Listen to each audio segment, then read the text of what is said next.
Are they identical or are they totally separate? But you're right, yes, the same analysis, but taking two different objects. Does that make sense? Okay, now this is what it's saying. Whatever arises dependent on something else. Whatever arises independence. That's the cue. It arises independence on something else. It is generated independence on something else. That means it is generated as a result of something else. So, it's neither identical to that thing nor different from it. Taking seed and sprout as an example. All right. And of course the commentaries help us to really understand this. So, if they are identical, then it would be permanent. The seed would be permanent. Right? Because the seed would not give rise to something other than itself. It will just stay the same. A sprout and seed are identical. If they are different, then they would be independently different. Then there's no relation between seed and sprout, and the seed would go out of existence. It would not transform into the sprout. Does that make sense? So, annihilation. It would be annihilated. Therefore, it's neither identical to that thing nor different from it. Thus, it is neither annihilated nor permanent.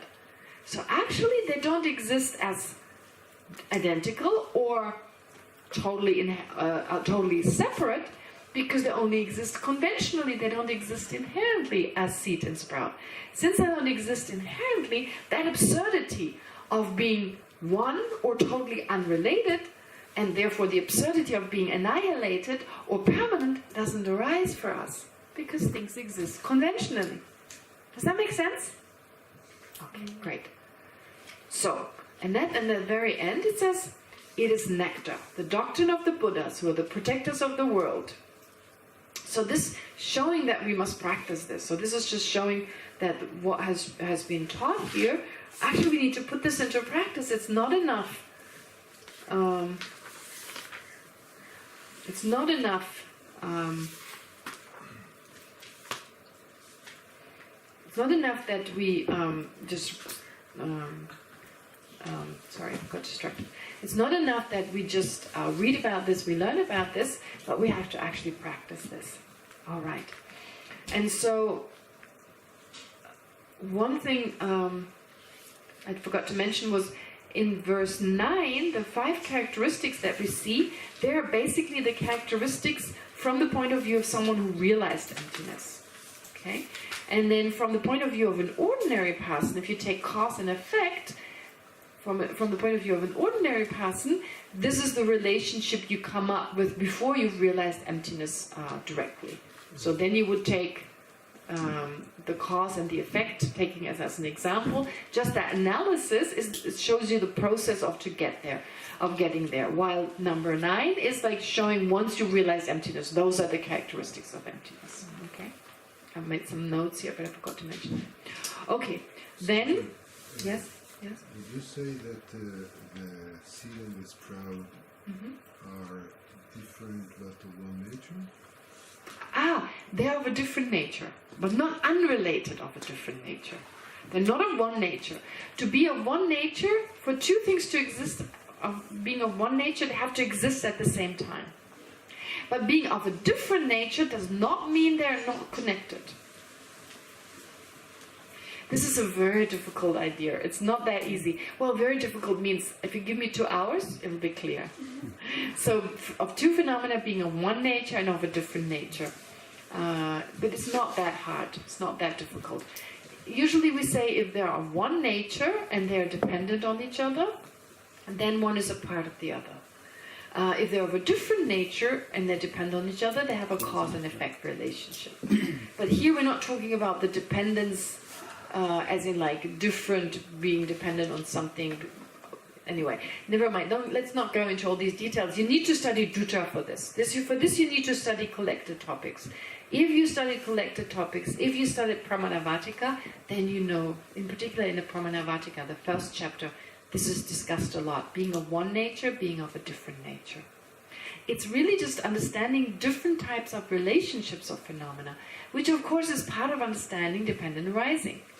Understanding dependent arising is understanding the different relationship phenomena have. Because even though everything is dependently risen, but it's related or dependent on phenomena in a specific way.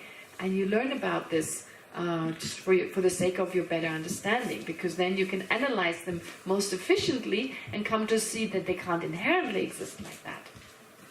Okay? So please don't neglect this. It's important to understand this, but here we just don't have the time to talk about it. You would say that they are of different natures, but related with the causal relation. Yes, to be of one nature, they have to exist at the same time, which is why they cannot exist at the same time, being cause and effect, which is therefore they depend on each other, but nonetheless they're of a different nature, because they don't exist at the same time.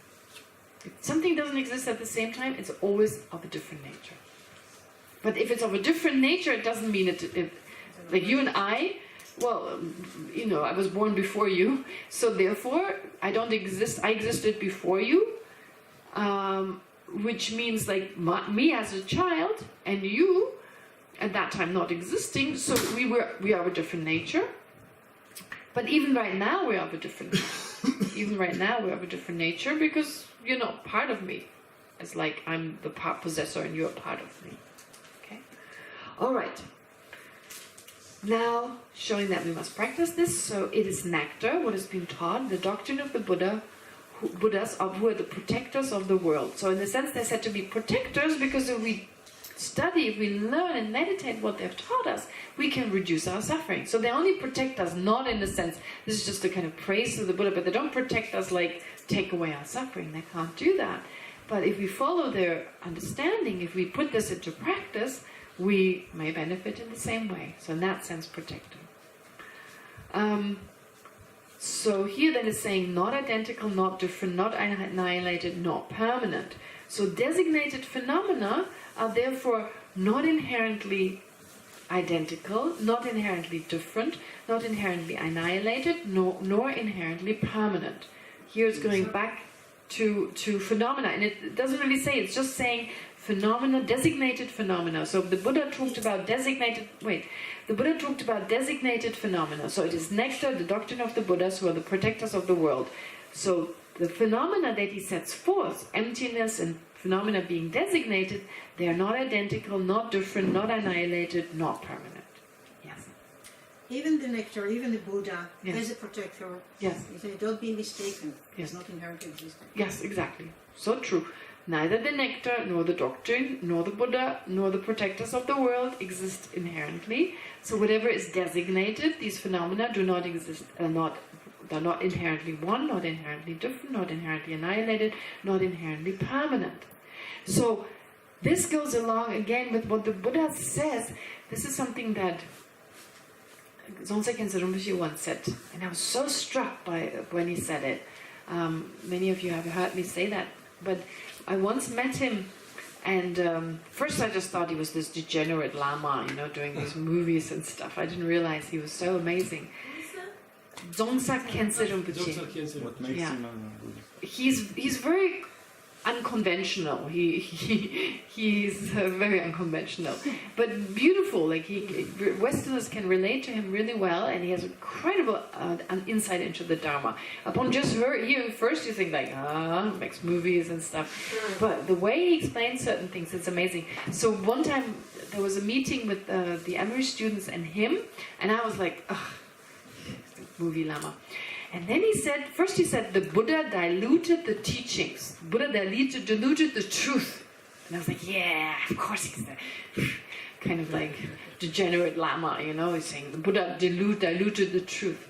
And he said, like, the Buddha used words that people were most familiar with that don't actually get at the truth, but they're the closest you have to get at the truth. And he said it's like a laser beam. You know, you can't see a laser beam. The laser beam is like the truth. But you can spray paint it. So when you spray paint it, then you see the outline of you know where it is. I don't know whether you can do that with a laser beam, but anyway, so if you could... Pardon? Dust makes it. Dust, okay. So you can spray paint it so that you don't see the laser beam, but you get as close as you can.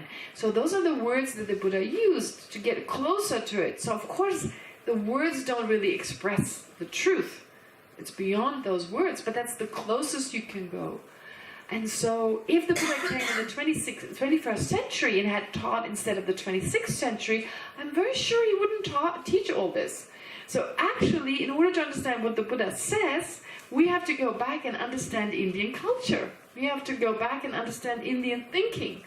Thinking of permanent versus impermanent. Thinking of compounded versus not compounded. Ultimate versus conventional. All these words that people already used.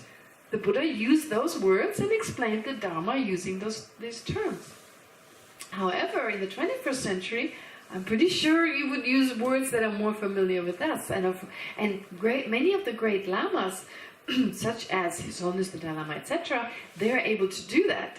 They actually take Western ideas, and then translate the Dharma into them, using examples, etc., but they still stick to what the Buddha has said to a certain degree. Alright, but does that make sense? So therefore, phenomena are just labeled. We just label. So the Buddha used the same labels, but explained them slightly differently. So because everything is merely labeled, you can use any term, basically, and kind of explain the truth. Any term doesn't mean any term. You don't use the word cupcake or whatever. But you can use terms like philosophical terms that describe our coarse reality, and then you use them to go into a deeper level. So that shows that they're not inherently this, that, and the other. So clarification, just to make sure I understand. Following this logic, Yes.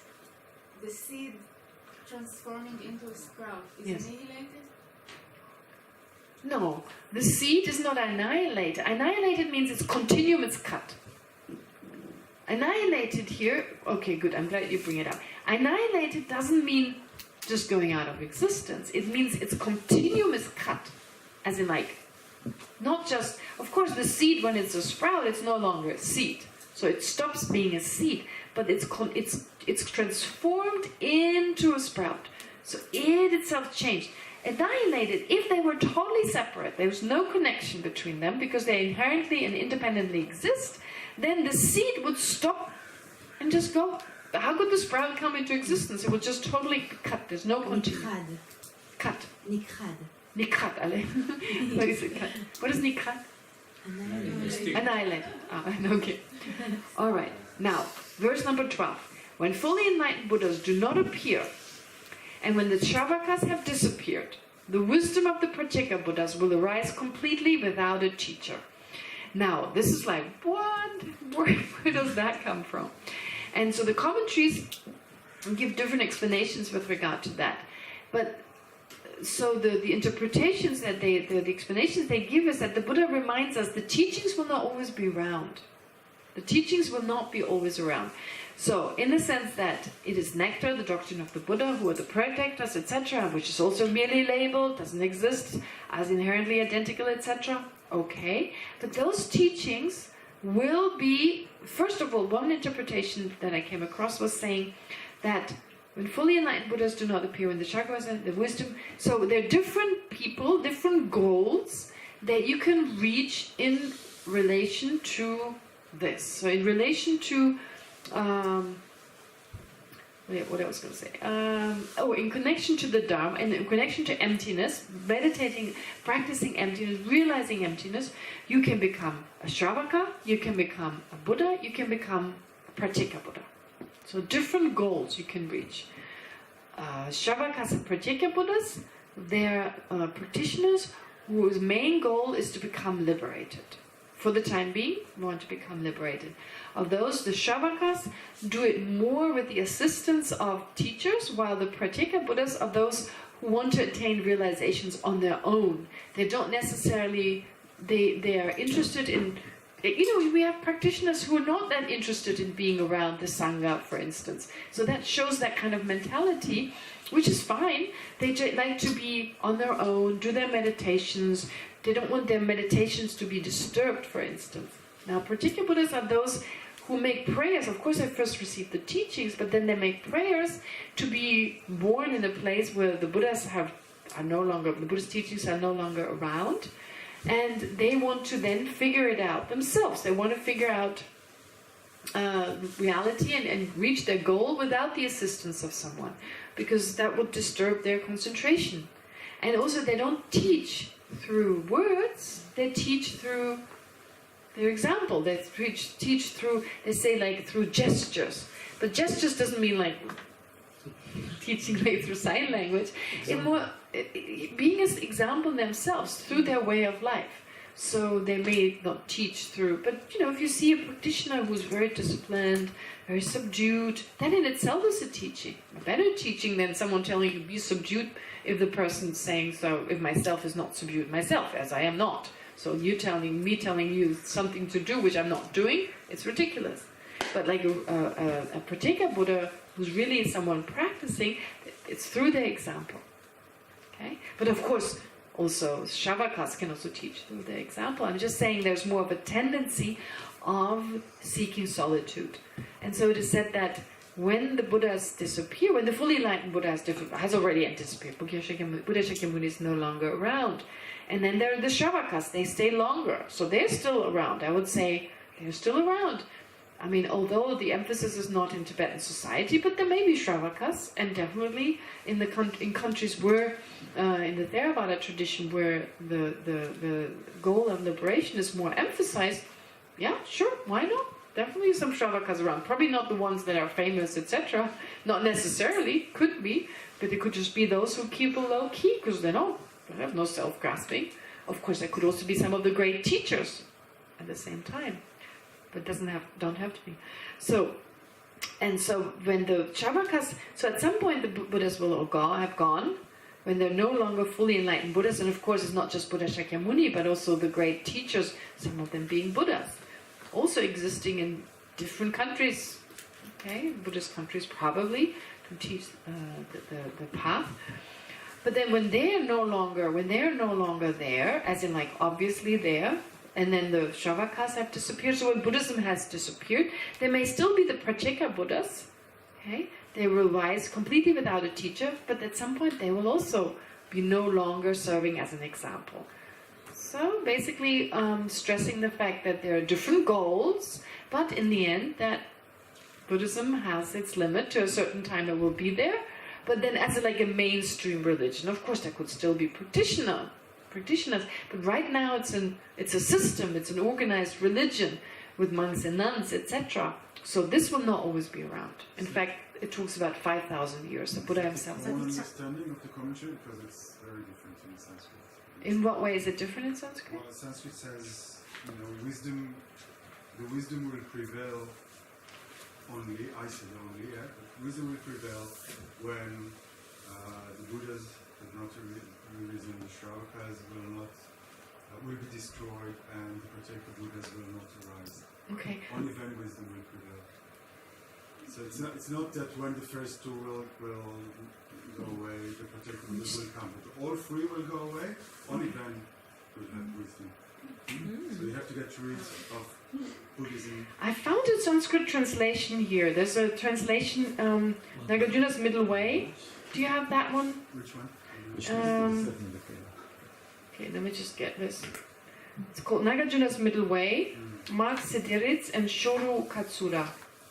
Anyway, so I came across this, and it seems to be, I compared it to the Tibetan, but okay, let me just, I can look at it again now. There's not the time to do it. I do it in the break time. Because it seems that he also says the same as in the Tibetan, only with regard to this verse, because I was curious about this verse myself. It seems to be so out of... So you're saying it's the wisdom. Only when they're gone you can attain this wisdom? Is that what it says? So wisdom will be generated, will arise when all three are gone. But that doesn't make sense. No, it's the only thing that makes sense. Pardon? It's the only thing that makes sense, because it's no sense that for Nagarjuna to speak all of a sudden that just the Prateka Buddhas will remain. It's also not the way it's described, it's not that the Buddhas will go and the Shravakas. No, but he says without teacher. I don't understand what you're saying, boss. Sorry. What did you say? What didn't make sense? I'm saying it doesn't make sense for Nagarjuna to all of a sudden talk about that only Prateka Buddhas will remain at the end. He doesn't say. No, if it just... Their wisdom will remain the last one. I think what he's saying is you have to go, if you want to reach, to touch emptiness or suchness, you have to let go also of the Buddhist teaching, all of it. Let go of all of it. That's the only way. Because if you hang on And he's saying it in different places, in different ways. If you hang on to the teaching itself, it also becomes an obstacle. So you have to let go of the Buddhas, you have to let go of the Shravakas, you have to let go of the Pratyeka Buddhas. Only when wisdom as wisdom and not as teaching will.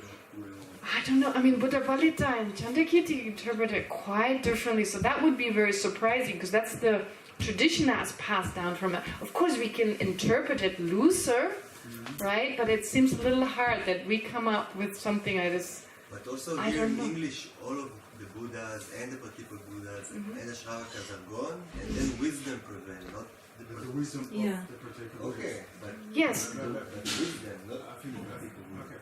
My suggestion is not just my suggestion. No. Is the wisdom that the wisdom will come out only if the other three will not. I think from the Sanskrit structure, I mean you can read, you can see it quite, and also the fact that I don't know whose translation is it, but many times the Sanskrit translations are relying on the Tibetan commentaries. No, here it's not. It's actually no. It's relying on. According to what he says, it's like he just followed. But I don't know. You see, I don't know. It can be read, but I don't know. Well, I mean, I would like it to be both, rather than just one or the other. That would make more sense. That I mean, like I said, I mean, one commentary stressed more that Buddhism will be finite, will not always be around. One stressed the different types of attainments that you can reach. Okay, so I mean, if they're in my understanding of Sanskrit and Tibetan is like that. It holds different messages. So the power of the words is such that you can hear this, you can hear that. So you receive 3 or more, whatever teachings, whatever meanings are contained in that. So that would be the main goal. So I don't want to let go of that and say, no, that's not the right interpretation. At the same time, I don't want to say that this is not because it perfectly makes sense. It makes sense to say, all right, so the way, what did you say? It was like the wisdom of the you have to let go. Yeah. You have to let And go then the also wisdom. of the Buddha's teaching because they are just one more, they're just the raft, as we say. You have to let go of that. Right. To It's, reach the wisdom. you have to go beyond that. You have to go beyond that at some point. It's like the example they give when you take refuge, right? You take refuge in the Buddha Dhamma Sangha, but at some point you don't take refuge.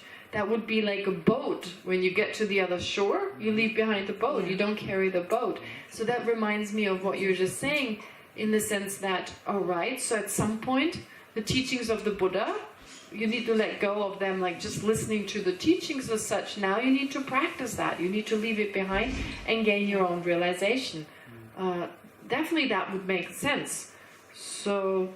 The interpretation Yes. of what you said and what Boaz brings is very different, but the English text is actually saying will arise completely without the teacher. The wisdom will arise. The wisdom will arise completely without the teacher. So the interpretation, I found it also a bit awkward, but actually comparing the texts are not that different.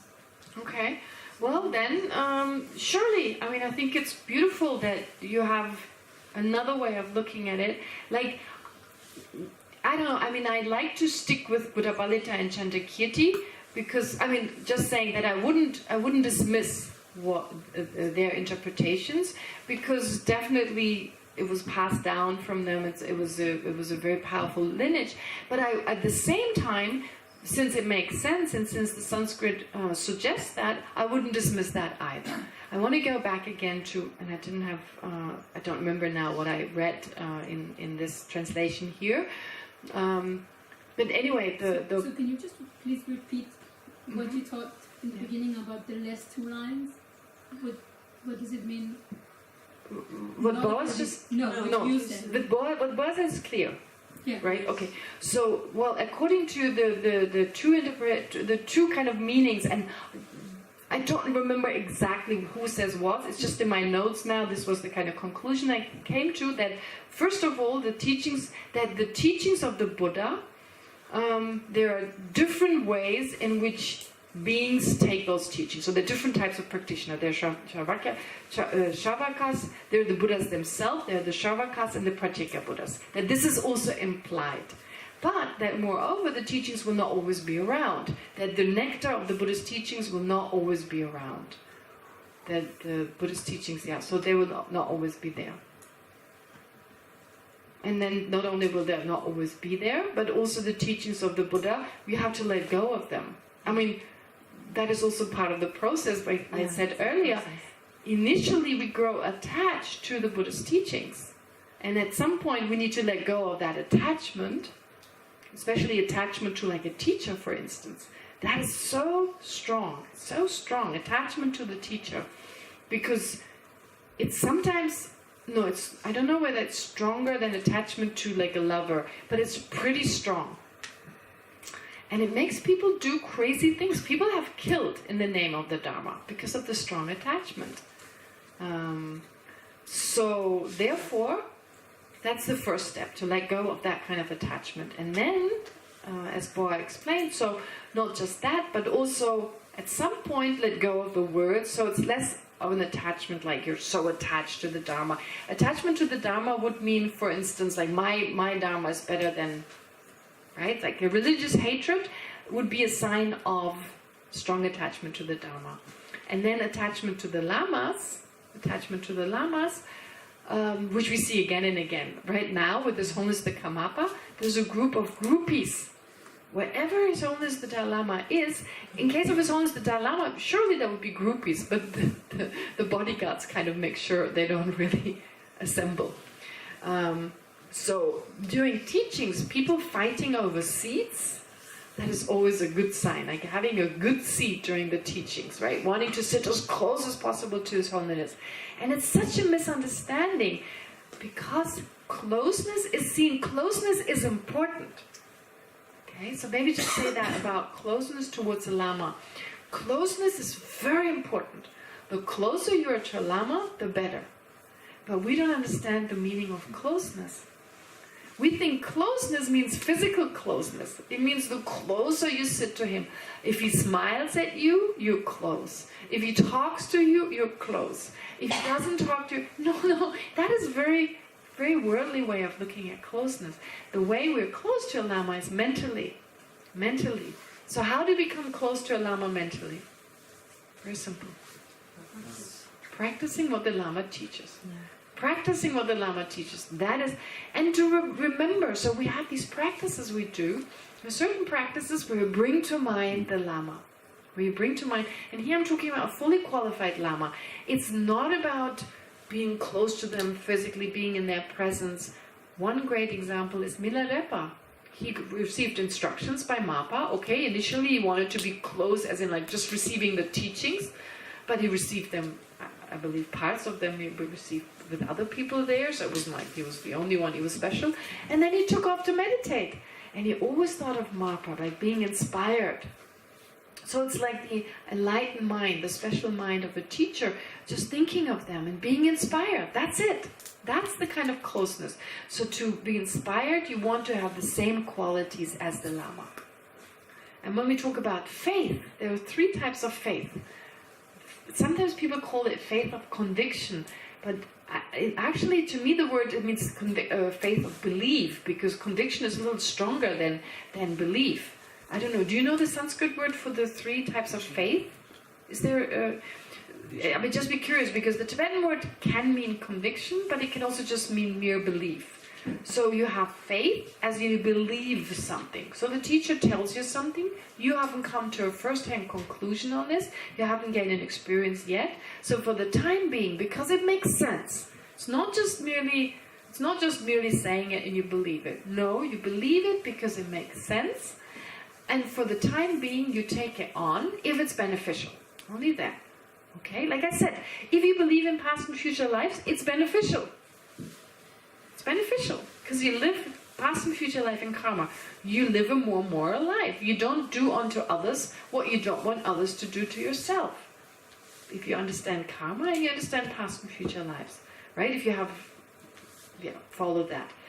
But then there's joyful faith, or pure faith as they sometimes call it, like clean, pure faith. That is like feeling joyful in the presence of the Lama, being inspired. And then there's aspirational faith, wanting to reach the same state. Okay, so joy is that feeling of inspiration it's that being inspired, and then there's joyful faith. Okay, I know. Why I are have you to saying only fully qualified lamas? We'll do it after the break. only fully qualified lamas, or like the Buddha